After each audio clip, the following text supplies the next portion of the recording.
May I request the videos to be played now, please?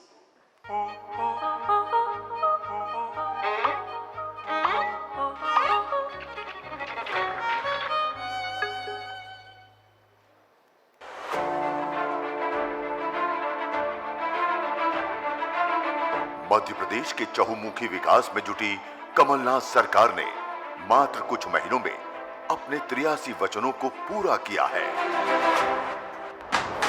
अपने अल्प कार्यकाल में सरकार ने हर वर्ग का ध्यान रखा है। राज्य की ऋण किसानों की कर्ज माफी की राशि सीधे खातों में भेजी जा रही है। केंद्र सरकार के समर्थन मूल्य से ज्यादा पर मध्य प्रदेश सरकार गेहूं की खरीदी कर रही है। इंदिरा गृह ज्योति योजना ने गरीबों को भारी भरकम बिजली के बिलों से मुक्ति दिलाई है। साथ ही उन्हें 100 यूनिट तक की बिजली महज 100 रुपयों में दी जा रही है। वृद्धावस्था और सामाजिक सुरक्षा पेंशन को 2 गुना कर सरकार ने पेंशनर्स को बड़ी राहत पहुंचाई है। मुख्यमंत्री कन्यादान राशि लगभग 2 गुनी करने से बेटी का विवाह आसान हुआ है। शिक्षा और स्वास्थ्य क्षेत्र के अनेक वचनों को सरकार ने पूरा किया है। सरकारी स्कूलों में शिक्षकों के रिक्त पदों को भरा गया है।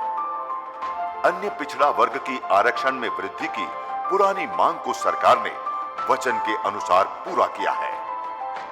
देश के लिए प्राण न्यौछावर करने वाले शहीदों की याद में उन्हीं के गांव, कस्बे और शहर में स्मारक बनाए जा रहे हैं।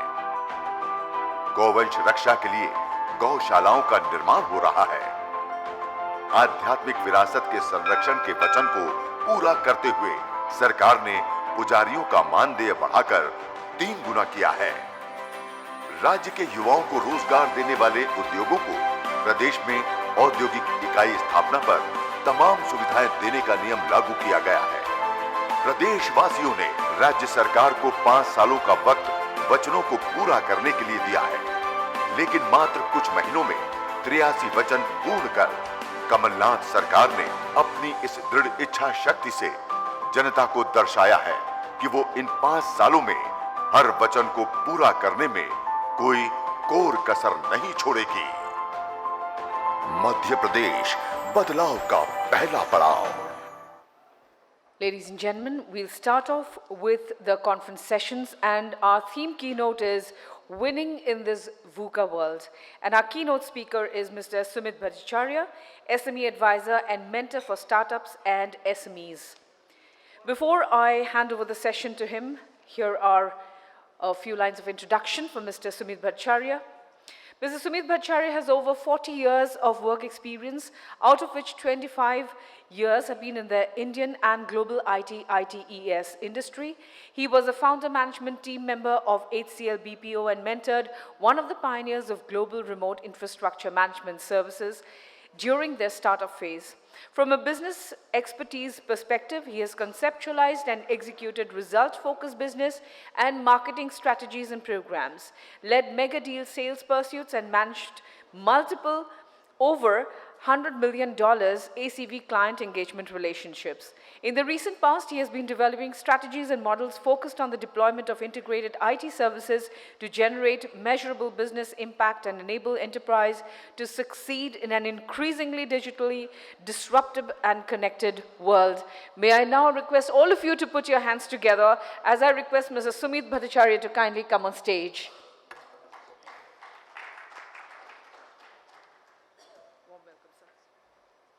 Okay. Good afternoon, or rather good morning. Okay, before I start, I must say that I have a long-standing relationship with Ananda Bazar Patrika.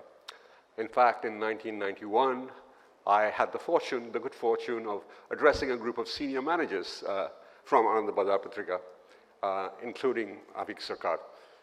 I think they were so impressed by what I spoke, they promptly invited me back 25 years later, in 2016, right? So now that I've been invited back in 2019, I'm assuming the reduced time span means that they think my speaking powers have improved. Thank you. Thank you, Gali Babu. Okay, So, winning in a VUCA world. I saw the topic was winning in this VUCA world. To me, the word this has a high degree of specificity in terms of place and time. I think we are no longer specific in terms of space and time because this is something that's going to continue. Amit Malik mentioned that VUCA, the term was coined 50 years ago. That is absolutely true. But what is interesting is if you see what is happening, the rate of change over the last 10, 5, even 2 and 3 years, right? And it's being driven by two things. It's being driven by technology, and it's being driven by what I call weaponized politics. So the trade wars is my version of weaponized politics, when economic policies are being used as devices of foreign policy.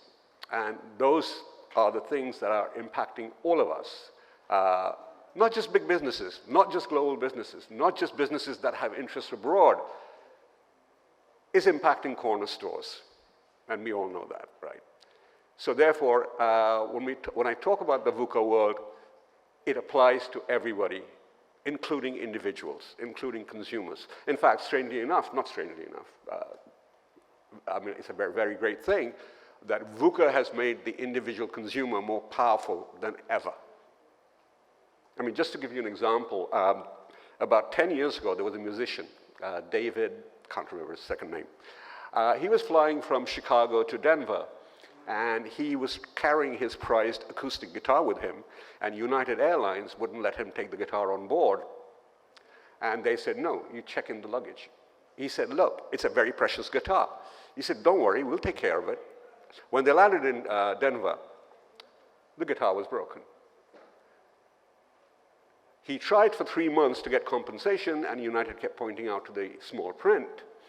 Finally, he got fed up, and he wrote a song called United Breaks Guitars, and he uploaded it on YouTube and got 12 million hits on day one. Guess how much that cost United? 1 passenger.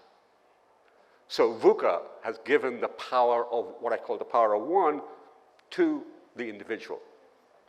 That has impact for businesses as well, obviously. Anybody know who this gentleman is?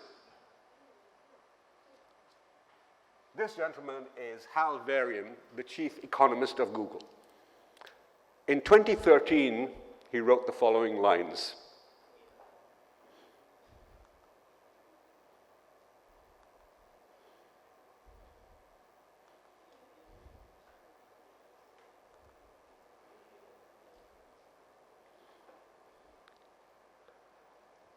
Look at the time compression. And this is in 2013. Today, I suppose, 1 billion Google searches per hour. The impact of that is something that we all need to understand. Today, the individual is far more informed. So an old marketing man like me, my job is over. There's no such thing as marketing spin anymore. The consumer has the power to find out whether you're spinning or you're telling the truth. Now, despite this, you find companies, you find organizations who keep doing the same thing, hoping that they're going to succeed.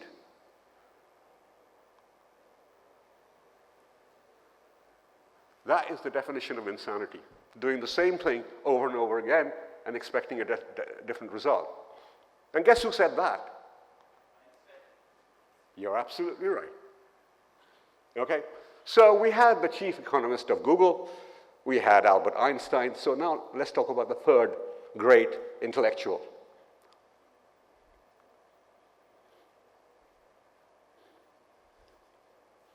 Mike Tyson. The fact is very simple. This could be the impact of VUCA on businesses small and large. All right. So let's get a stable, standardized definition so we know that we're on the same page and what we're talking about. So what is volatility? So here's a description of, definition of volatility.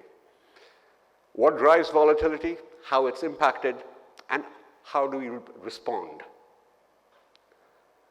Volatility is everything.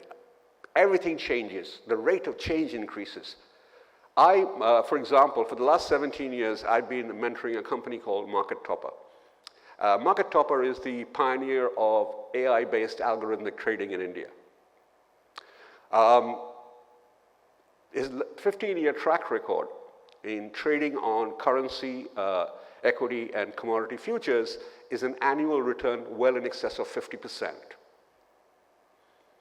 Purely algorithmic trading. Currently, we have 51 people, 34 MTechs, balanced PhDs, developing algorithms. What they say is, we don't care whether the market goes up or down, as long as it keeps going up or down. As long as there's volatility, our business is good. In the area of algorithmic trading, the legendary organization is Renaissance Technology. It's a 42-year-old company which has been generating returns of in excess of 60% compounded every year for the last 40 years. The founder of the company is a great mathematician called Jim Simon, and in 2008, he was called to the Senate subcommittee when the crash happened, and he was asked, how come you're making so much money when the market's crashed? And Jim Simon looked puzzled at the senator and said, really? Nobody told me. The point of that is that volatility, if you learn to live with it, is a great opportunity. But if you let it smack you in the face, then it's not.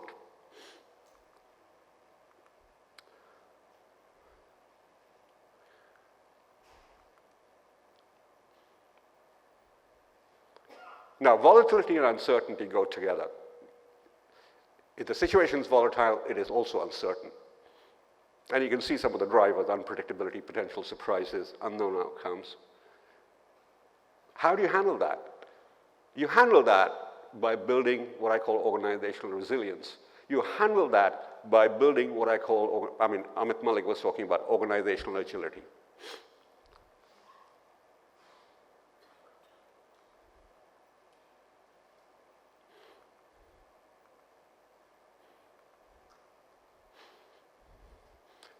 So against the red, you have the green. But for those of you who are in business, it doesn't really matter. Any kind of organization, it doesn't matter. It doesn't matter whether it's a business organization, it's an NGO, it's a government department, it doesn't really matter. We all know of various government departments and their initiatives in terms of digitalization, their initiatives in terms of being more responsive to citizens. What a business says, customer experience, government says, citizen experience. Same thing.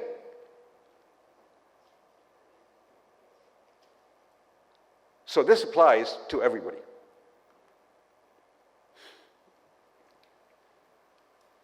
So let's look at a high level, the impact of VUCA. You can see the dropouts, the survivors, and the entrants, right? But even in the survivors, you look at GM, you look at Boeing, you look at IBM, you look at Kellogg, you're looking at some serious problems that even these mega brands, mega companies, companies that believed that they were for eternity leaders of their business, are facing.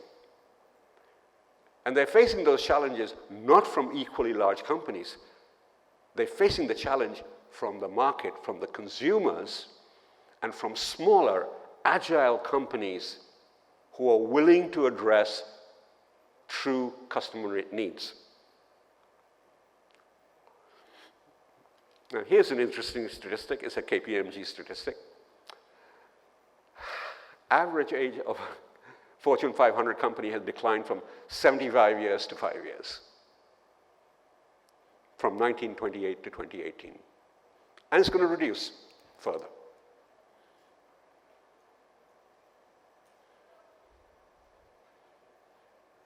And startups are getting billion-dollar valuation within the kind of average tenure of a CEO of a Fortune 500 company. Now, I heard a lot of talk about startups and how we should encourage startups. So here's a note of caution. About 3 years ago, I wrote an article, which is on my LinkedIn profile, called Top 10 Reasons Why Startups Fall Down. And I took data from an organization called Corporate Bureau, who analyzed 200 startup failures. By far, the largest single reason, which is 42% of all startup failure, is guess what? There's no market for what you're selling. And one of the things I find working with multiple startups, there's a huge emotional link between the core startup idea and the founder promoter. Now, there's nothing wrong with a huge emotional link. In this country, I was brought up working in a small startup in 1983 called HCL. So I have no problem with deep emotional links to what you're trying to do. But that has to be accompanied by absolutely clinical calculation of success and failure and plan B in case failure happens. Most of the startups that I've worked with, or dealt with, or discussed, failure is not an option. I'm so sorry. Reality, failure is always an option. It's a great morale-boosting statement, but it's rubbish. So what is the source of the acceleration of VUCA? I mean, it's a 50-year-old term, but why are we talking so much about it now? Because if you look at the confluence of technologies, especially artificial intelligence, especially cloud, especially IoT, and how they're empowering the individual, and how they're empowering and compressing the time to market of new startups or new entrants. Now you combine that with the Trump effect, or the Brexit effect, or the US-China trade war effect. Now you can understand the multiple dimensions of what is happening.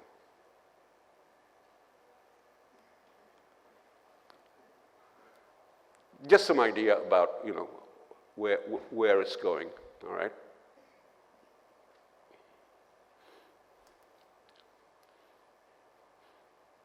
From touching life, it's going to move to invading life.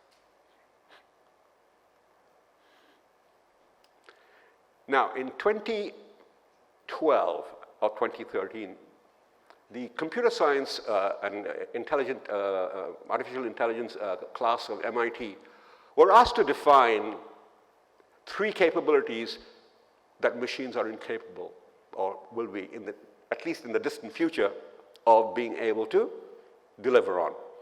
Autonomous mobility and fine motor control, language and complex communication, pattern matching and unstructured problem solving. Here's a 2016 update. I didn't give the 2019, because it's beyond belief. What MIT thought was not possible in the near future, or even distant future, happened within 4 years of them coming up with these 3. On this slide, I also used to have a piece of music composed by a robot, but I decided to leave it out because it wasn't particularly good. And if you look at the third one, pattern matching, that is the basic, not technology, the basic logic that Market Topper or Renaissance Technologies use for developing logic machines, logic engines for algorithmic trading. Today, for example, Market Topper uses about 15,000 algorithms every day to do about 50,000 trades every day on the National Stock Exchange. And bear in mind, people will say, yeah, but sooner or later, I mean, it's all up and down. Sure, 15 years track record, up and down. No, only up. Renaissance Technology, 40-year track record, up and down. No, only up. That's how powerful, that's how intuitive technology is becoming. So let me give you 2 or 3 disruptors. I mean, there are much more well-known ones like Tesla, etc. I haven't gone into it. Does anyone remember what work was like before there was email and internet? Because I do. I wonder how we succeeded in succeeding anything. But we now know email is the biggest pain in the butt. And there's this horrible thing called reply all. Anything that comes, you reply all. Safety. I have a very simple policy. If it's not directly addressed to me, I delete automatically.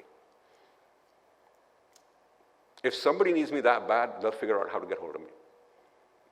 But if I'm copied, I don't look at the email. Saves a lot of time every day. So these are some of the companies that are on Slack, and Slack's just about to do an IPO in the next couple of months. Sorry.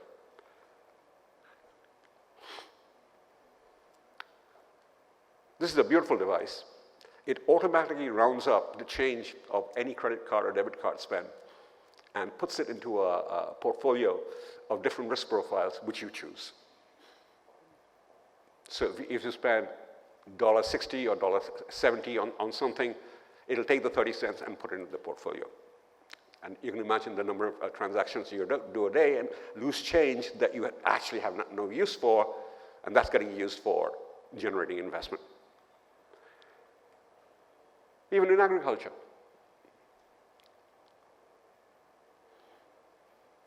In fact, today, John Deere probably makes more money out of the artificial intelligence-based intelligence they provide to their farmers for improving yield than probably they do selling their tractors. Just like Amazon never made money on selling books, made money on cloud services, which was an internal enabling service which they rolled out to the market. So the nature of business, the type of business, the business models have radically changed. The whole process of aggregation, the whole process of distribution, the whole process of using AI for preference and selection that makes acquisition, purchase, transactions that much more convenient, that much more enjoyable. Forrester Research, a few years ago, came up with an acronym called SUPER. That acronym actually expresses the nature of VUCA, the nature of how to, not counter, how to manage in a VUCA world. S stands for simplified. So whatever is the transaction, it should be as simple as possible. U stands for ubiquitous. That means you can do it anytime, anywhere, from any device. P is personalized. Means that the system has the intelligence to know who you are, to know relevant things about you, and reflect that in the transaction interaction. E is empowering, so that at the end of the transaction, the buyer feels empowered. Usually, at the end of a transaction, the buyer feels sweaty. But here, he feels empowered. R is reassuring. He feels that this is an organization that he can go back to time and time again to be part of their journey in terms of business.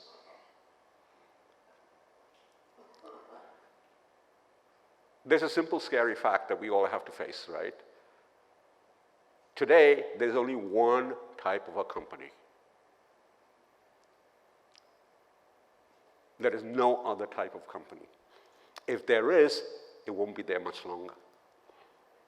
You have to become a technology company. And there's enough data to show not only that do you need technology to thrive, but you need technology to survive. Actually, I was going to call it surviving in a VUCA world rather than winning in a VUCA world.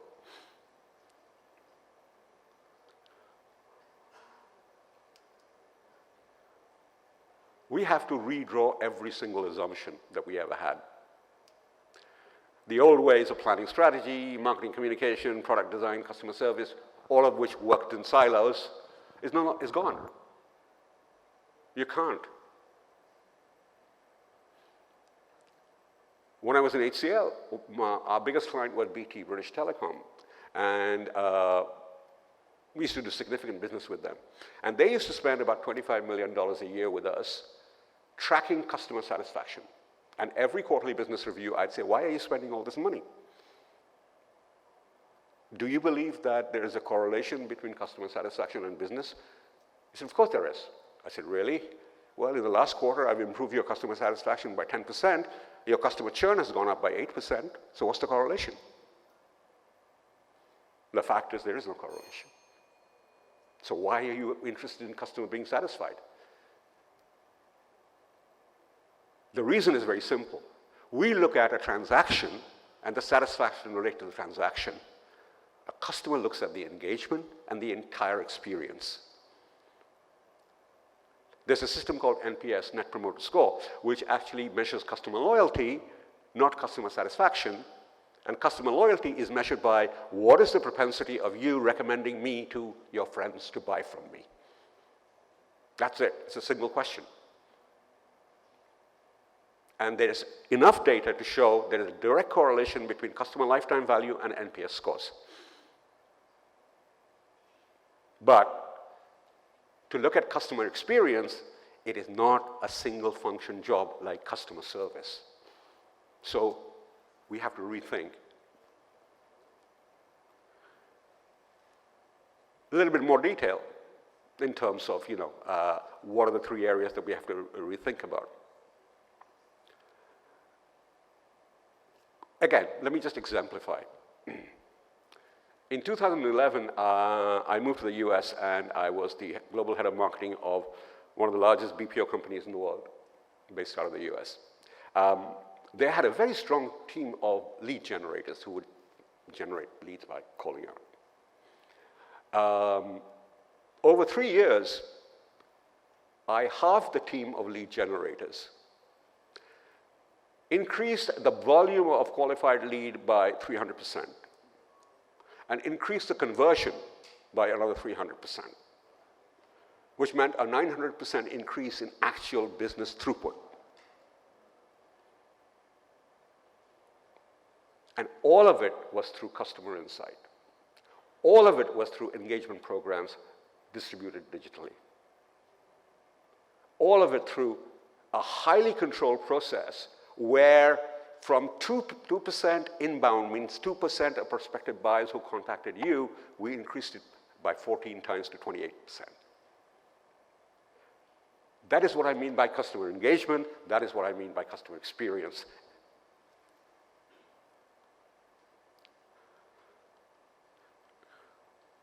Just a simple formula. Nothing much to say about it.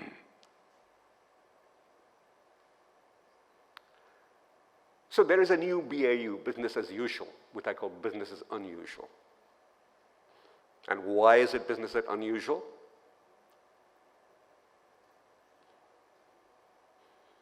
Now, some organizations will have a CIO or CTO.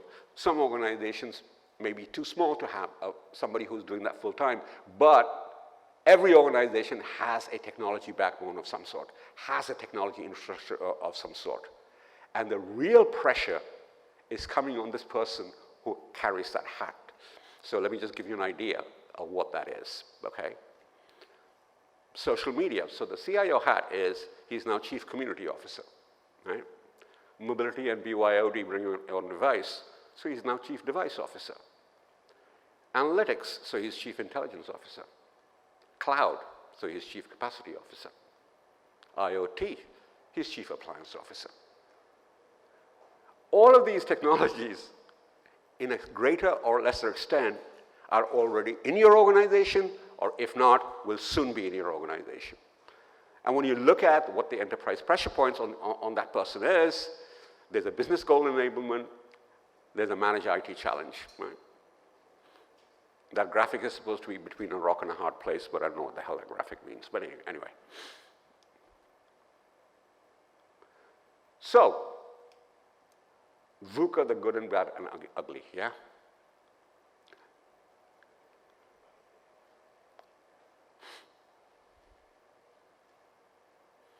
The ugly will substitute instead of supplementing labor. That's a great concern for us in India. We constantly talk about our huge educated manpower, yet you talk to any significant employer in India,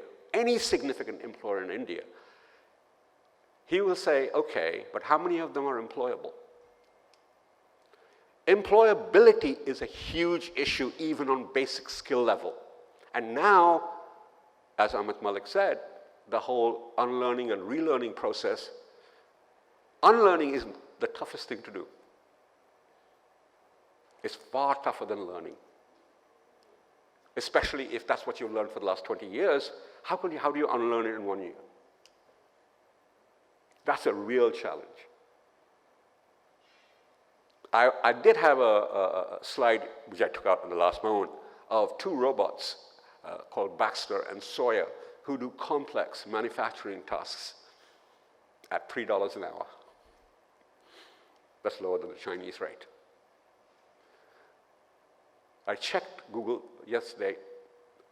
The company thinking robotics is shut down, so we're safe for now, but not for longer.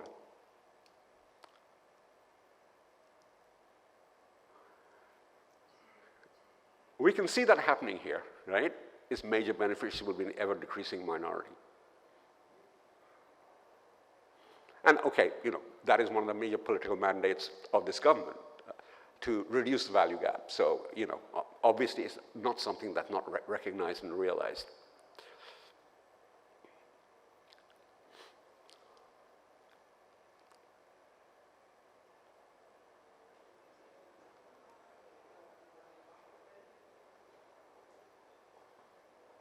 Sounds familiar? Looks familiar? Feels familiar?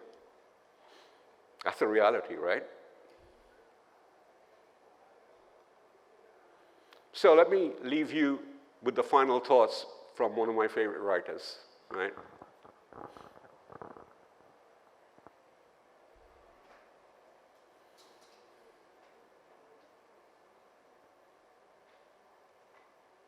Thank you. Thank you very much, sir. We'll request you to stay on stage for just one more minute. And we'd like to thank Mr. Bhattacharya, and I'd like to request Mr. K.K. Mahapatra, Head Infocom ABB Private Limited, to kindly come forward and present a memento to Mr. Sumit Bhattacharya, SME advisor and mentor for startups and SMEs. Thank you very much for sharing your knowledge with us, sir. Thank you.